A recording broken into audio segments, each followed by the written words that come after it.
권세 있는 새 사람에게서 나온 새 교훈, 카인의 디다케, 이 말씀을 나누는데요. 새봄의 꽃내음처럼 신선하고 새로운 이 카인의 디다케, 권세 있는 새 교훈이 회당에서 울려 퍼지자 더러운 귀신의 정체가 드러나서 쫓겨난 것을 보았습니다. 이제 오늘 마가복음 1장 29절에 39절은 긍휼의 왕으로 오신 예수라는 제목을 붙였는데요. 사실은 이 본문을 읽으면서 제가 아주 고생을 많이 했습니다.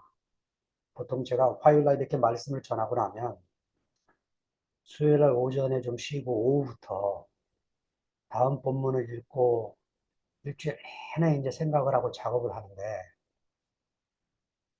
이게 왜 이렇게 써 있는지 정말 안 풀리는 거예요.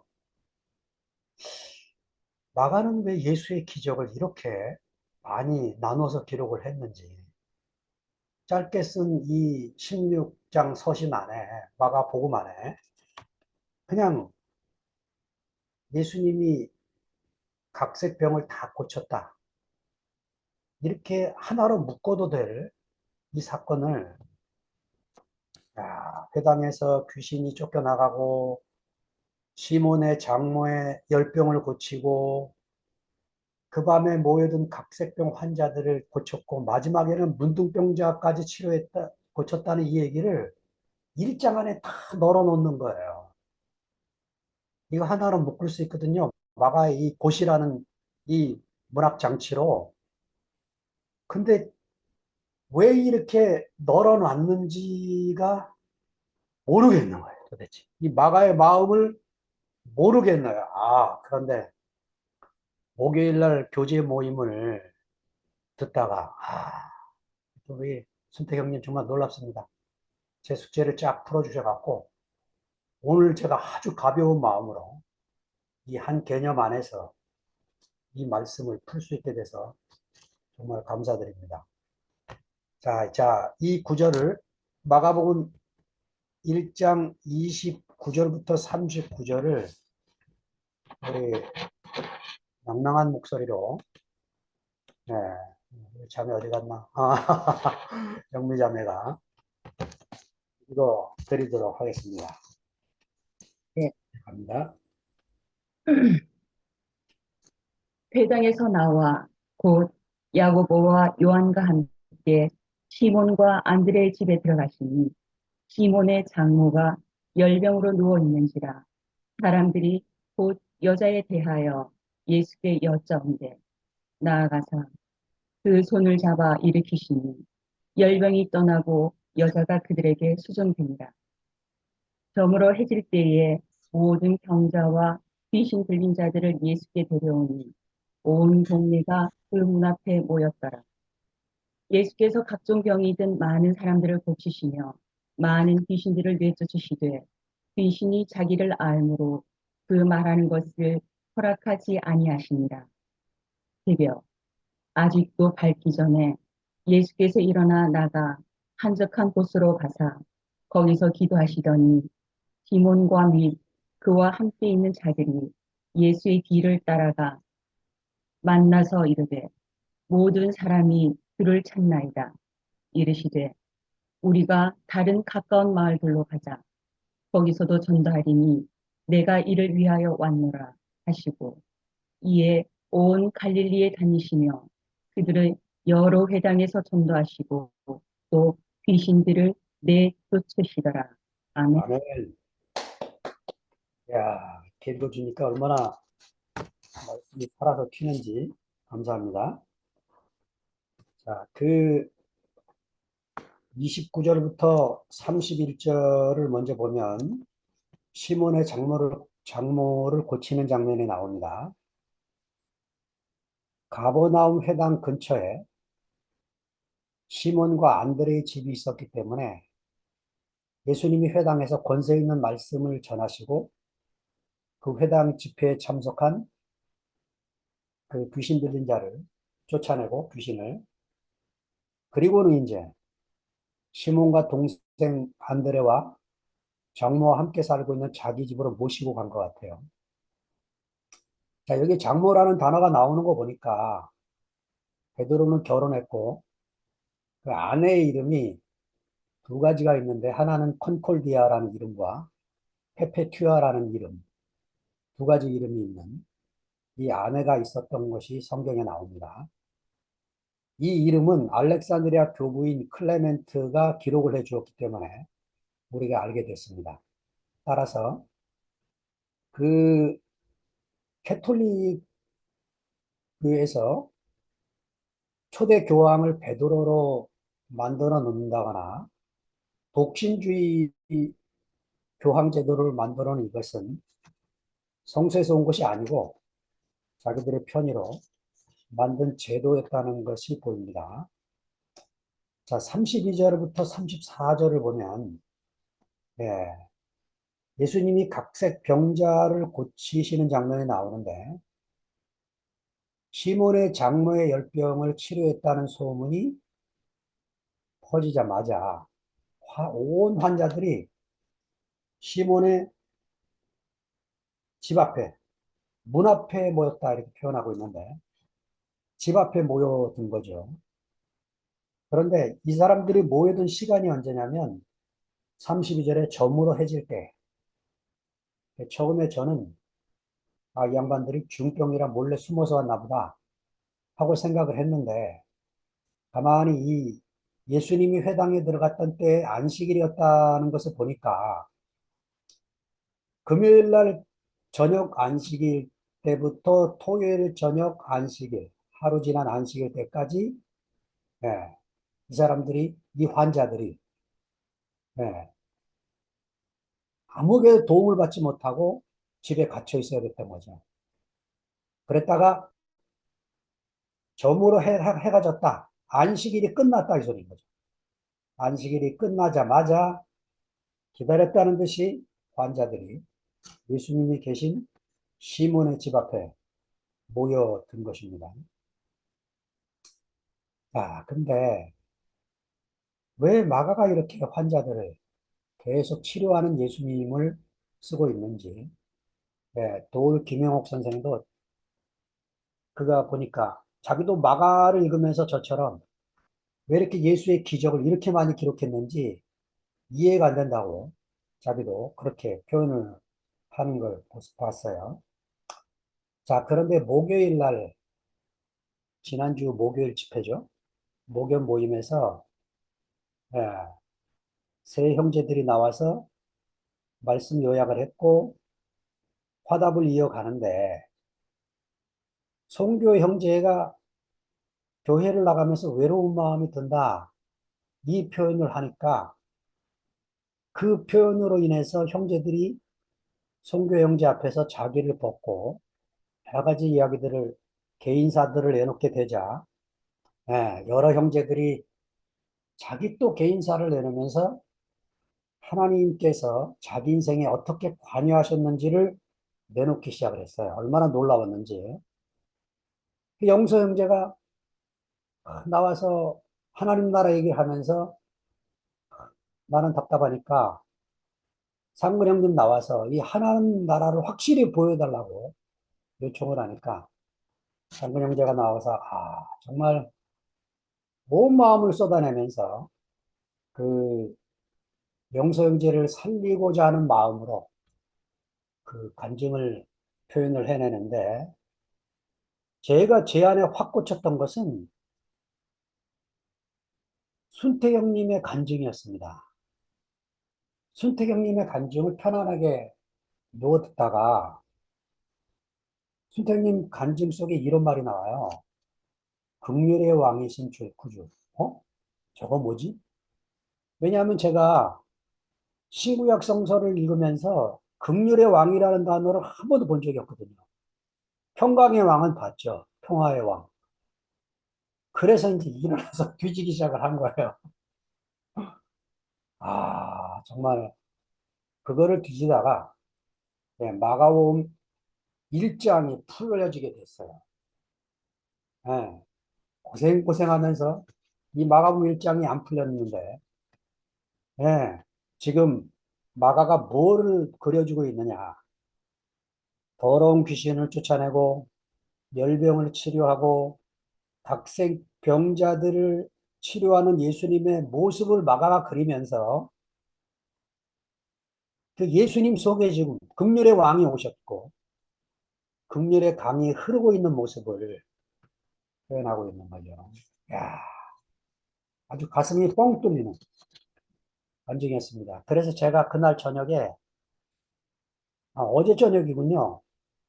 제가 말씀을 마무리 작업을 하면서 저녁 8시에 청운대 운동장을 나가서 2시간을 돌면서 목요일, 금요일, 토요일 집회를 들으면서 이야, 국률의 왕께서 우리 밤마다 집회에 임재하셔서 긍휼의 강을 흘려보내셔서 그 하나님의 통치가 이루어지는 하나님의 나라가 우리 앞에 표현되고 있는 이런 모습을 보여주고 있는데 지난 주에 엊그젠가 미라 자매가 근원이랑 사진을 찍은 고등학교 사진, 근원이의 고등학교 사진 찍은 모습을 예, 그 카톡방에 올렸어요.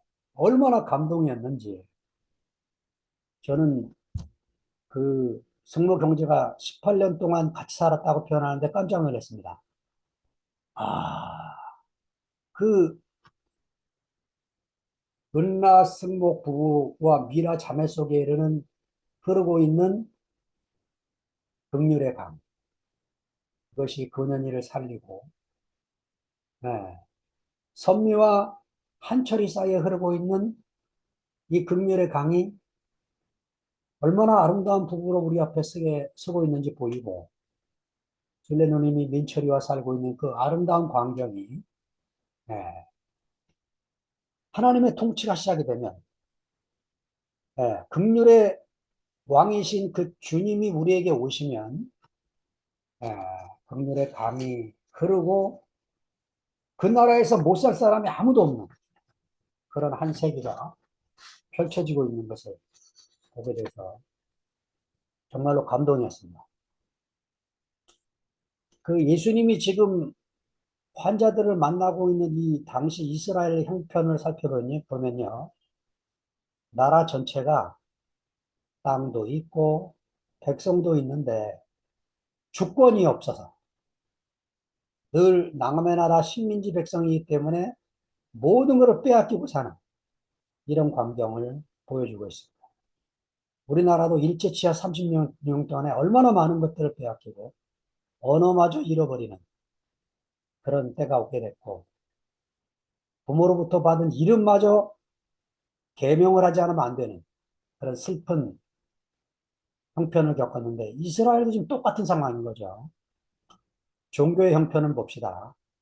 성전도 있고 제사장도 있고 제물도 있고 의식도 있고 회당도 존재하고 있는데 긍휼의 왕이 보이질 않는 거죠.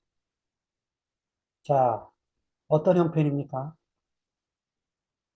정치 권력과 경제의 모든 중심지가 예루살렘이에요. 그러니까 이 종교 지도자들은 백성들의 형편과 처지가 보이질 않습니다. 이 갈릴리에 소외된 사람들, 변방에서 소외된 이 사람들이 어떤 형편에 살고 있는지 안중에 없어요. 오로지 안식일을 지켜야 되고, 오로지 율법을 지켜야 되고, 오로지 문자로 기록된 그것을 지키도록 서기관들이 끊임없이 공부하고 연구하고 해석하고 이러는 형편인데, 야, 긍휼의 왕이신 주님이 오셔서 긍휼의 강을 흐르게 하시니까 그 한 분으로 인해서 예, 병자들이 치료되고 숨을 못 쉬었던 백성들이 숨을 쉬고 예, 땅의 주권은 찾지를 못했지만 인생의 주권 하나님이 사람을 창조했을 때 하나님의 형상과 모양으로 하나님을 표현하고 살려고 하는 이 표현체로서의 주권 이 주권을 회복하고 있는 광경을 보게 되어지는 거죠. 그 긍휼이라는 단어가 어디에 나오는가를 제가 찾아보니까 출애굽기 33장에 나오는데 그 34장의 광경이 너무 충격적이었어요. 34장의 시작이 어떻게 되냐면 모세가 금송아지를 섬긴 이스라엘 백성들한테 너무 화가 나서 돌판 두 개를 깨뜨리고 하나님이 다시 돌판을 만들어 오라는 명령을 받아서 새로운 돌판 두 개를 가지고 시내산을 올랐습니다. 시내산을 오르니까 하나님이 이 첫째 돌판이 깨지고 두 번째 돌판을 펴고 있는 모세를 향해서 말씀을 새기기 전에 노래를 부르세요. 여, 여호와가 부르는 노래. 얼마나 모세가 감격스럽을까요? 누가 이 가사에 노래를 붙였으면 좋겠는데 여호와로다 여호와로다 자비롭고 은혜롭고 노하기를 더디하고 인자와 진실이 많은 하나님이로다. 아, 저, 이, 이 노래를 제가 읽다가 눈물이 왈컥 쏟아지는 거예요. 예, 대책 없는 이스라엘 백성을 향한 하나님의 노래. 이 긍휼의 왕이신 하나님이 모세 앞에서 노래를 부르시는 이 광경. 아, 얼마나 기가 막힌지. 그래, 앞장을 보니까 모세가 어린아이 같은 질문을 하나님께 합니다. 하나님, 당신의 영광을 보고 싶습니다. 이 말을 해요. 모세가 이 말을 할 때 하나님이 그 말을 왜 하는지 알지 않습니까? 아, 얘가 내 모습을 보고 싶어 하는구나. 영이신 하나님이 무슨 모습이 있겠어요. 근데 하나님께서 어린아이 같은 모세의 자리로 내려오셔서 모세에게 이렇게 말씀하십니다. 내 얼굴을 보고 살 자가 없다. 어, 그런데 내가 너를 위해서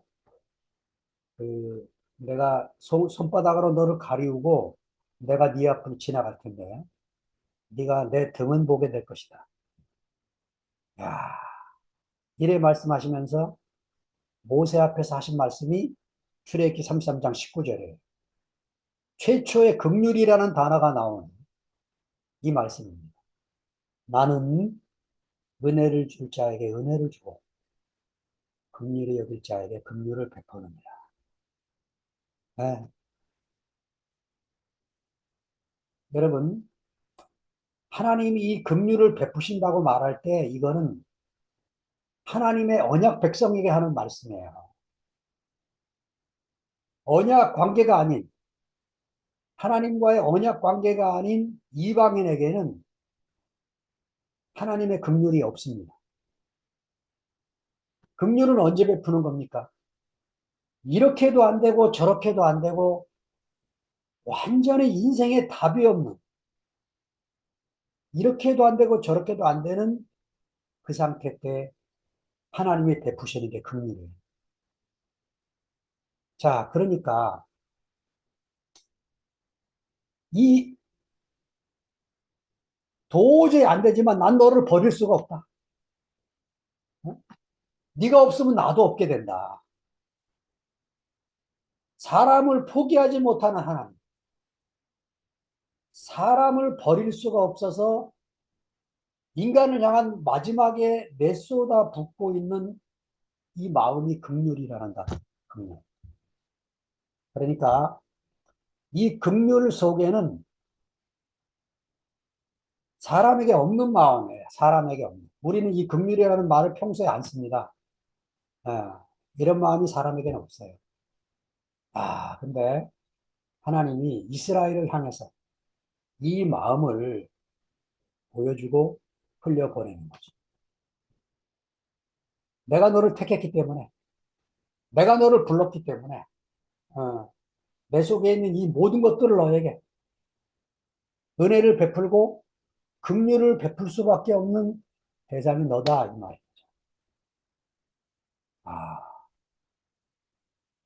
그러니까 이게 구약 안에서는 그 언약 가운데 맺어진 이스라엘 향한 말씀이지만 이게 신약으로 오면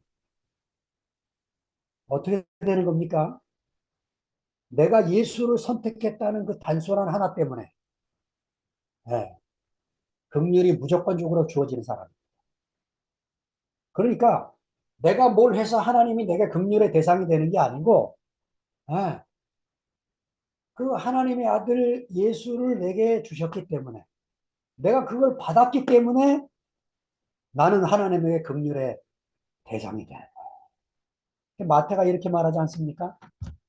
산상수훈에 예수님 말씀하시기를 어, 긍휼히 여기는 자는 긍휼히 여김을 받을 것입니다.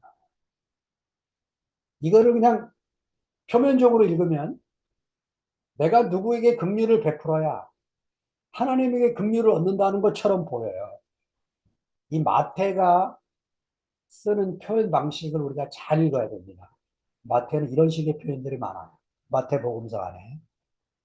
근데 그 표면 안에 담겨 있는 그 하나님의 마음, 그리스도의 마음은 이미 이미 예수님이 제자들을 선택했을 때 우리가 이미 예수를 믿기로 작정했을 때 이미 내가 예수를 선물로 받았을 때 예, 하나님의 긍휼이 왔고 이 하나님의 생명 안에 있는 긍휼로 말미암아 내가 다른 사람을 긍휼히 여길 수밖에 없고 내가 긍휼히 여기 때문에 긍휼을 입게 되는 사람. 긍휼의 순환작용.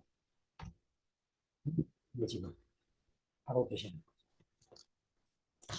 여러분 교회 생활하면서 이렇게도 안 되고 저렇게도 안 되고 아무 답이 없다고 느낄 때 우리가 가야 될 마지막 자리가 뭡니까? 긍휼을 쏟아야 합니다. 음, 네. 우리 금지가 지난주에도 이런 간증을 하더라고요. 이런 간증하다가 엄마 오빠가 자기에게 부모 삼촌이 내놓는 마음. 너는 내게 소중한 자야. 소중한 사람이야. 이 긍휼의 마음에서 나온 예, 하나님에게 사람은 소중한 대상이라는 거죠. 그래서 우리가 긍휼을 입은 사람으로 긍휼을 베풀 수밖에 없고 긍휼을 베풀기 때문에 다시 또 긍휼을 입게 되는 이 선순환이 일어나고 제가 단어를 찾아보니까요. 구약은 히브리어로 써 있고 신약은 히라보로 써 있죠. 네. 그 히브리어에는 본다는 단어가 별로 없어요. 듣는다는 단어가 많습니다. 히라보는 본다는 단어가 많아요. 근데 듣는다는 단어는 아쿠어 한 단어예요. 왜냐? 그리스는 저는 못 가봤지만 어떤 사진을 보고 와 하고 감탄사가 나오면 그리스의 풍광이에요. 히랍의 풍광. 얼마나 볼 곳이 많은 세계인지. 근데 히브리 세계에는 볼 게 별로 없어요. 근데 그 이스라엘의 사람들은 사막에서 들려오는 하나님의 음성, 예, 고독한 가운데 들려오는 하나님의 소리, 이거에 예민한 사람들. 예, 제가 찾아보니까 이 긍휼이라는 단어가 히라보에도 있고 히브리어에도 있는데 히라보는 한 4개밖에 안 돼. 히브리어에는 얼마나 많은지. 구약 전체가 다 긍휼로 덮여 있습니다.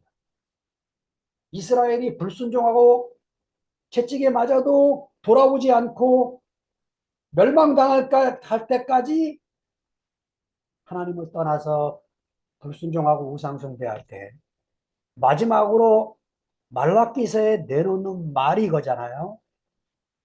내가 너희 가운데 엘리야를 보낼 텐데 그가 아비의 마음을 자식에게로 자식에게 마음을 아비에게로 돌이키게 될 것이다. 이게 말라기서에 나오는 마지막 하나님의 긍휼의 표현입니다. 그리고는 400년 뒤에 긍휼의 왕이신 주님, 긍휼의 강을 내시기 위해서 오셨고, 우리가 마가복음 1장에서 수많은 병자들 사이에 다니시면서 그들을 치료하시는 주님을 봅니다. 자, 긍휼의 선지자 하면 호세아죠. 예, 호세아를 보니까 하나님이 이렇게 말씀하십니다. 너는 가서 음란한 아내를 취해서 음란한 자식을 낳아라. 여러분, 이렇게 말씀하시는 하나님이 어디 있습니까? 생각해 보세요. 저는 이 호세아 생각하면 우리 교회 누가 생각이 나냐면 종천형 님이 생각이 나요. 야, 긍휼은 그냥 나오는 게 아니고 이 긍휼의 선지자 호세아는 가장 불행한 결혼을 했기 때문에 이스라엘 백성을 향한 하나님의 긍휼의 마음을 쏟아낼 수가 있었어요. 그래가지고 술집 창녀인 고멜을 불러다가 결혼식을 했는데 이스라엘, 로루하마, 로암미 아들들과 딸 하나를 낳았는데 이것도 하나님이 져준 이름이에요. 네. 이스라엘, 엘 하나님이죠. 엘의 씨, 엘의 이스르, 엘의 자녀 이런 뜻이에요. 자, 로루하마, 로암미 이건 한 단어로 쓰면 안 됩니다. 왜냐하면 이런 단어가 이스라엘에 있을 리가 없으니까 이름이. 그래서 로를 떼야 됩니다. 로하마. 로 띄고 암미. 로가 붙으면 부정어가 돼요. 긍휼히 여김을 받은 자인데 로가 붙으니까 긍휼히 여김을 받지 못한 자. 딸 이름을 이렇게 지르는 그분이 하나님이세요. 로 암미. 막내 아들 이름을 내 백성이 아닌 자로. 왜 그렇습니까? 하나님이 지금. 예. 너희들이 그런 상태에 있지만 호세아서 2장으로 넘어가면 너희들이 루하마가 될 것이고 너희들이 암미가 될 것이다. 이 말씀을 하시려고 이렇게 이름을 짓게 한 거예요. 이런 상상을 해봤습니다. 호세아가 결혼을 하기 전에 아버지한테 가서 아버지 하나님이 음란한 아내를 취해서 음란한 자식을 낳으라고 합니다. 아버지 반응이 어땠을까요?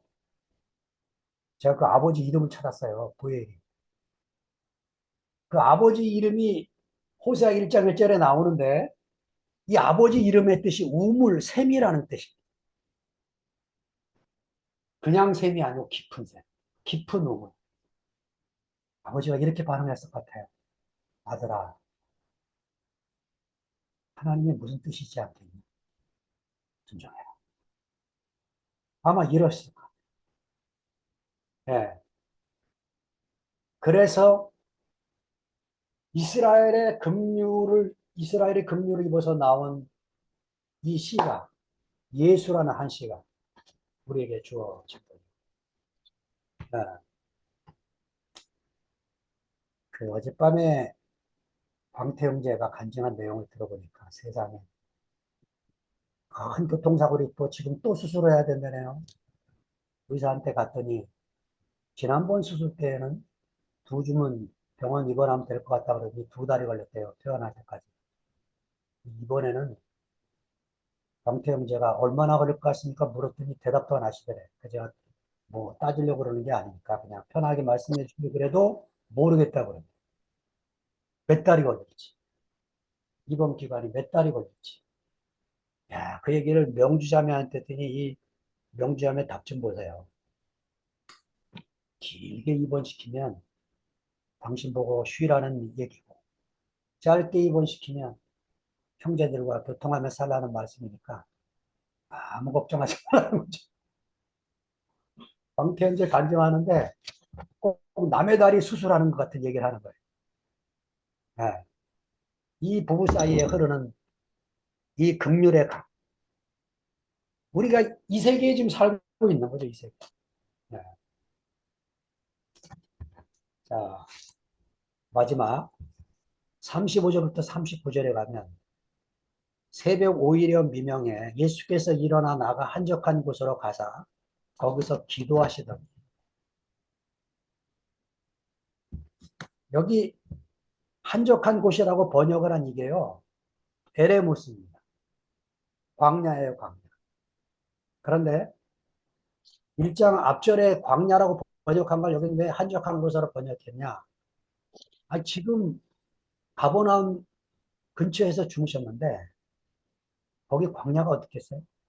그러니까 한적한 곳으로 바꾼 거죠. 번역은.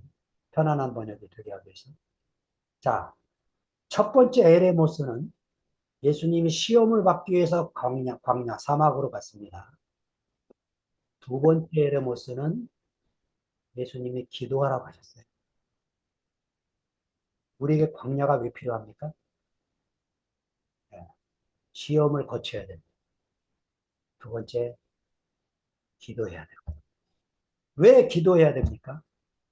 예수님이 기도를 마치고 나니까 제자들이 예수님을 찾으러 왔어요. 새벽 미명의 기도를 마친 예수님을 찾으러 왔다고. 와서는 한다는 말이 사람들이 주님을 찾고 있습니다. 이래 말하니까 예수님이 그래 만나러 가야지 이러시는 게 아니고 내가 복음 전도를 위해서 또 다른 마을로 가야 된다. 가자. 이래 말씀하시는 거예요. 그래서 마가도 이 제자들을 마테테스라고 안 쓰고 시몬과 및 그와 함께 있는 자들이 모든 사람의 주를 찾나이다. 이렇게 말했다는 거예요. 이거 한 단어로 쓰면 마가한테 더 어울리는 표현이에요. 제자들이 예수께 말하기를 모든 사람의 주를 찾나이다. 36절에 이렇게 쓰면 마가식의 표현이 더 쉽다. 근데 마가는 아직 1장에서는 예수님을 따른 제자들을 마테테스로 부르고 싶은 마음이 없어요. 그래가지고 시몬과 및 그와 함께 있는 자들이 이렇게 말을 합니다. 그 긍휼이 흐르는 세계, 우리가 그 세계에 왔어요. 정말, 정말 우리가 이런 11시 모임, 2시 모임, 또 바깥의 모임, 이 세 모임을 제가 이렇게 간증들 들을 때마다 불편한 게 뭐 갈라졌다, 헤어졌다, 분리됐다. 이런 표현이 되게 불편해요. 어제 상도 형제가 이렇게 표현합니다. 흩어졌다. 그게 맞습니다. 예. 긍휼의 왕이신 분이 우리를 흩으셨어요. 긍휼의 강이 흐르고. 자, 우리가 이제 그 강을 흐르도록 표현해야 돼. 제가 이번 주에 이 긍휼의 샘을 터트린 형제를 보게 됩니다. 누굽니까? 네. 우리 신종범 형제예요. 신종범 형제는 11시에 양성에 들어가도 교제하며 잘 지내고, 네. 저 시일과 가서도 그 사람들하고 막힘없이 교통하고 잘 지내고, 또 이번 주에는 지난주인가요? 신종범 형제 간증을 들어보니까, 네. 창세기 형제들과 점심 먹으면서도 1시간 반을 간증하고, 그렇게 간증한 정보 형제도 귀하고, 또 그렇게 잘 들어준 창세기 형제들도 귀하고, 누가 남의 간증 1시간 반씩 들어주겠어요? 우리 교회 안에는. 네. 하나님이 우리에게 더 깊은 긍휼의 강이 흐르도록 긍휼의 왕이 되를 통치하게 되시기를 간절한 마음으로 제 안에 기도가 나오고 있습니다. 저도 사실은 이렇게 됐을 때 그 순태님 마음에 그런 큰 고통은 아니지만 제게도 큰 고통이 있었고 이걸 어떻게 해석해야 될지 몰라서 한동안 힘든 시절이 있었어요. 그런데 제가 2PM 안에서 이렇게 교제하게 살게 되면서 아니죠. 일방적으로 제가 여러분의 간증을 들었죠. 아, 여러분의 간증을 듣는데 오호 하나님이 제 눈을 열어주시는 거예요. 예. 그 샘이 터져서 극렬의 왕으로 극렬의 강을 만드는 종분 형제 이하 광태 형제 여러분 이 형제들이 사람이 좋아서 이러고 있는 게 아닙니다. 자기 안에 자기 기질과는 상관없는 다른 마음이 온 거예요. 우리가 이 극률의 마음을 흘려보내서 예, 극률이 여기는 자는 복이 있나니 여러분 우리가 쉴가에서 예배를 드리는데 11시 예배 드리고 와서 2시 2PM 예배를 드리는데 뒷꼭지가 땡기면 안 되잖아요. 그죠? 11시도 가고 2시도 와서 또 예배하고 집회하고 11시도 갔다가 11시 모임 우리 신모띠 전사들 모이는 거기 가서 또 모였다가 와서 예배 드리고 이게 긍휼의 강이 흐르면 아무 문제 안 되는 거잖아요. 눈치 볼 일도 없고. 어, 네, 이번 주에 제가 이 말씀을 준비하다가 하나님이 제게 이런 마음을 주셨고, 네, 이 마음이 점점 커지기를 바라고, 정말 종보명제에 있는 그 샘솟다는 그 마음이 제가 안수받고 싶은 심정이에요. 네, 아멘. 더 크게, 더 확산돼서, 음, 제가 대구에 있다면 다음 주쯤에는 11시 김치호 목사님 말씀 듣고 와서 2시 모임 참석하고 이러면 좋겠어요. 근데 제 신모띠 11시에는 제가 힘들 것 같아요. 왜냐? 언어가 달라져 버렸어. 언어가 달라져 버려 갖고 아주 힘들 것 같아요. 그런데 얼마나 좋아요. 네? 하나님이 지금 그렇게 해서 우리를 흩어놓으셨어요. 우리를 흩어놓으셔서 이, 이 하나님의 복음, 이 예수의 복음, 이 복음이 온 세상을 덮게 하시기를 원하셔서 우리를 부르시겠죠. 자, 복음 전도는, 이 케루소는 성경적인 교리를 전하는 게 아니고 내 인생의 시작이신, 내 인생의 아르케이신 예수. 이 예수를 전하는 거죠, 이 예수. 예. 신모띠 11시 모임은 거의 교리화가 돼 가고 있습니다. 예. 이렇게 가면 안 돼요, 이렇게 가면. 누구든지 자유롭게 자기가 만난 예수를 자기 언어로, 자기 방식으로 표현하며 살 수 있는 넓은 세계가 필요합니다. 예. 그, 제가, 그, 주얼자매를 이 모임에 초대하게 된 것은 교제하다가 보니까 마음이 흘러서 예, 성경에는 오른쪽 거를 얘기하면 반드시 왼쪽 게 있다. 왼쪽 거를 내가 새롭게 깨달아서 얘기하면 오른쪽 거를 바닥에 깔고 얘기를 해야 된다. 왜냐? 사람의 성향은 한쪽으로 기울어지게 되어 있습니다. 그래서 내가 기울어진지도 모르고 그 얘기만 하게 돼요. 예, 아주 그렇게 되면 불편해지기 시작합니다. 그래서 내 마음에 왼쪽 거를 깔고 오른쪽 얘기를 해야 돼요. 그래야 하나님의 이 넓은 세계가 우리 안에서 누려지게 되는 거죠. 주께서 우리에게 그런 은혜를 베푸셔서 생수의 강이 그리고 노래가 갑자기 생각 안 나요. 저는 자 걷고 눈먼 자 눈 뜨고 앉은 자 일어서고 노래 부르는 세계 그런 세계가 열리기를 간절히 바랍니다. 주님을 찬양합니다. 아멘. 아멘.